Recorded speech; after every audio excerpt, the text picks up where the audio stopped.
Okay.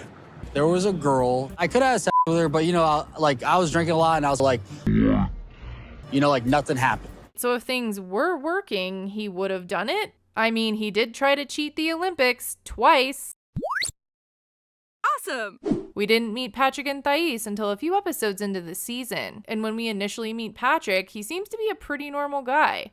Except for, getting kicked out of the Olympics. Before the 2012 Olympic Games, I tested positive for HGH, which is human growth hormone. A couple years later, I tested positive for dimethyl testosterone, another banned substance. His second offense ended his career, and he also ended up getting a divorce from his first wife. Single and alone in his house, he asked his brother John to move in with him. John, he helped me through a really tough time in my life, and he's one of the few people I feel like I can really count on.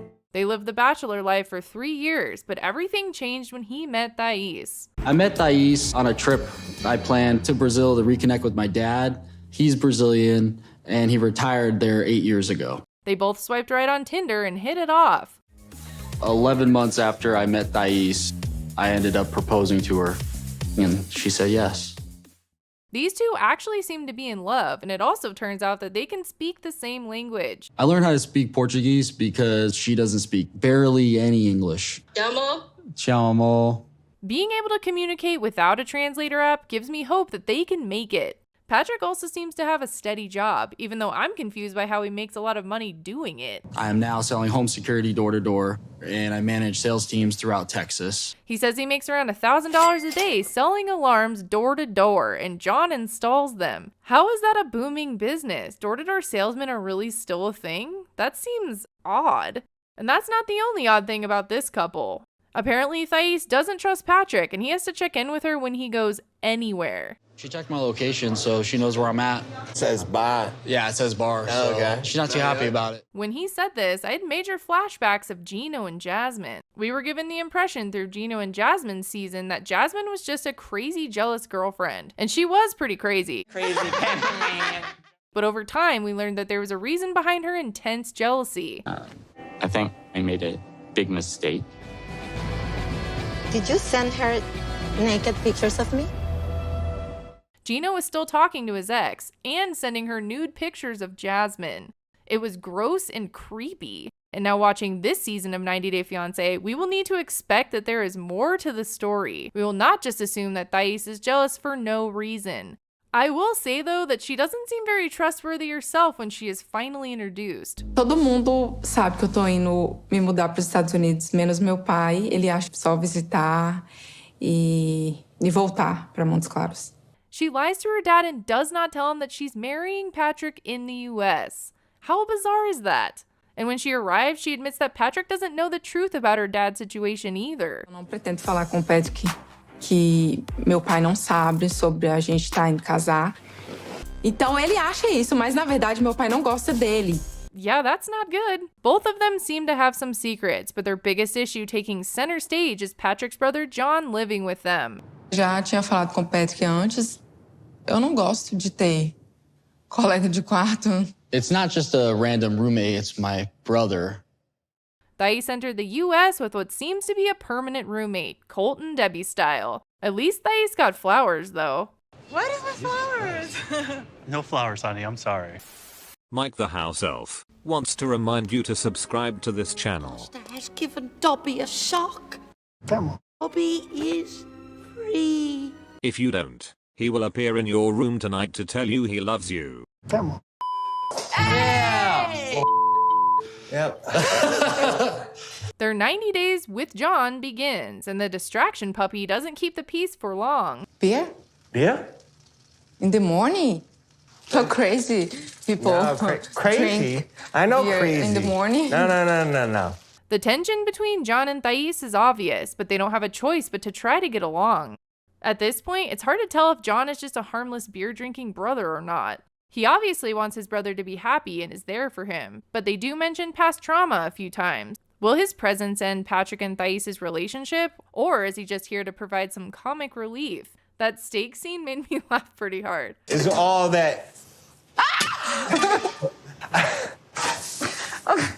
All right. I flipped it on the ground. What is with this show and steak? John and Thais do try to get along. I will try to give John a chance. But their sudden move to Dallas for Patrick's job has Thais realizing that John is not going anywhere anytime soon. John vai Dallas também.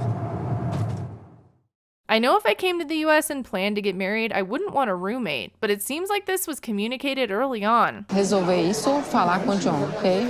What am I supposed to say? I already said he could live with us. Amor, eu não tenho palavra.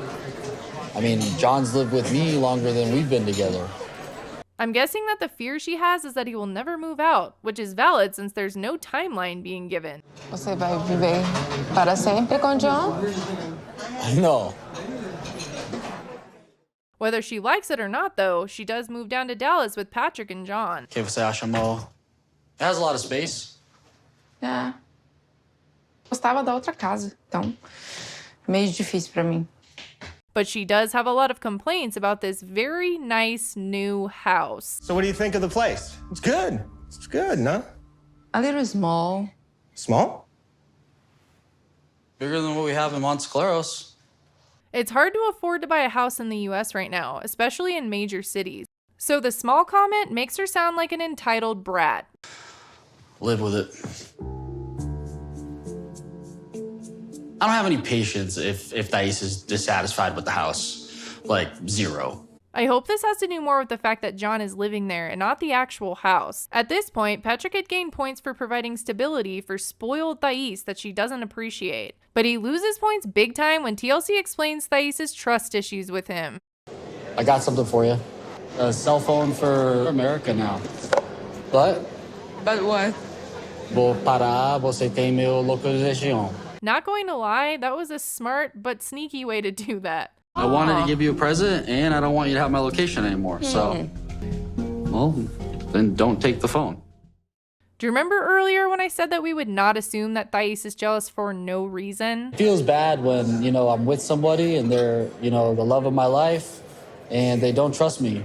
Early in their relationship, Patrick cheated on Thais. John and I had a party at my house, and there was a girl. I could have had sex with her, but, I was drinking a lot, and I was like, nothing happened. So if things were working, he would have done it? I mean, he did try to cheat the Olympics twice. I felt really bad because, I was already in Brazil with Thais and, told her I loved her, and then, this girl happened. Oh, Patrick, I wanted to like you. Nós namorava 6 meses. Eu olhava seu telefone e você estava conversando com quem? Com a mesma garota. We got through a few episodes of the season before we found this out, and they even broke up over it at the time. So why in the first few episodes was Patrick painted as this do no wrong guy, and Thais as the jealous for no reason girlfriend? That seems unfair. Se você me enganar, eu vou voltar pro Brasil, entendeu? And ironically, after this, John throws a party. And we know why Thais doesn't like when there are parties at the house. Because Patrick cheated on her at one. Welcome. I am freaking out. This won't be uncomfortable or weird at all. No. Cool. I'm uncomfortable with these girls come to the house. Really uncomfortable. Thais pulls Patrick aside to tell him she's watching him. Let's just pretend that this party was just a coincidence, and the producers didn't plan it and provide all of the alcohol. Isso mas aqui muito feio. I know. And you are beautiful Brazilian. Okay, I don't like either of them anymore. Ugh. In the next episode, the drama continues. Here, take some cash. You don't have a painting on the wall? Go get a painting. Não foi esse homem que eu apaixonei no Brasil. And we'll have to wait and see what other twists TLC has in store for us this season. Anyways, thanks for watching. Bye!